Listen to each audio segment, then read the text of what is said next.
안녕하세요, 여러분. 오늘은 러시아와 우크라이나 그리고 벨라루스까지 포함한 세 나라의 기독교 이야기를 나눠보려 합니다.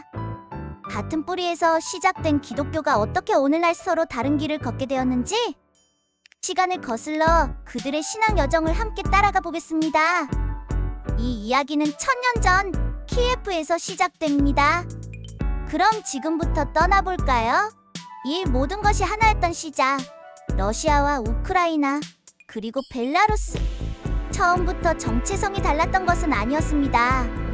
988년 키예프 루스의 블라디미르 대공이 비잔틴 제국에서 기독교를 받아들이면서 지금의 세 나라가 모두 같은 정교회 전통에서 시작했거든요.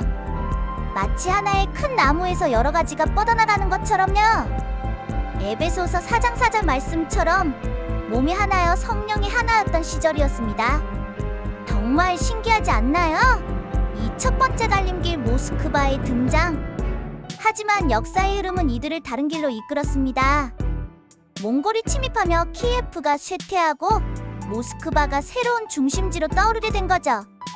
이때 생긴 모스크바 총대주교청이 문제였습니다. 왜냐하면 교회가 국가 권력과 너무 밀접하게 결합했기 때문입니다. 그 결과 러시아는 민족주의와 강하게 연결되며 오늘날까지도 국가의 교회 같은 성격을 가지게 되었습니다. 참 우크라이나가 걸어간 다른 길. 반면 우크라이나는 전혀 다른 길을 걸어갔습니다. 서유럽, 특히 폴란드와 리투아니아의 지배를 받으면서 가톨릭 영향을 받았고 그 과정에서 우크라이나, 그리스 가톨릭 교회와는 독특한 교회가 탄생했어요. 예배는 정교회 방식을 따르지만 교황의 권위를 인정하는 특별한 형태입니다. 덕분에 우크라이나는 정교회와 가톨릭이 함께 공존하는 종교적 다양성의 땅이 되었죠. 자, 벨라루스의 위치. 그럼 벨라루스는 어땠을까요? 벨라루스도 키예프 루스 세례를 통해 정교회 전통을 공유했지만 서유럽 영향권과는 멀어서 가톨릭과의 공존은 상대적으로 제한적이었습니다. 그리고 러시아와 마찬가지로 벨라루스 정교회는 국가 권력과 밀접하게 결합하며 민족주의적 색채가 강하게 남아있죠.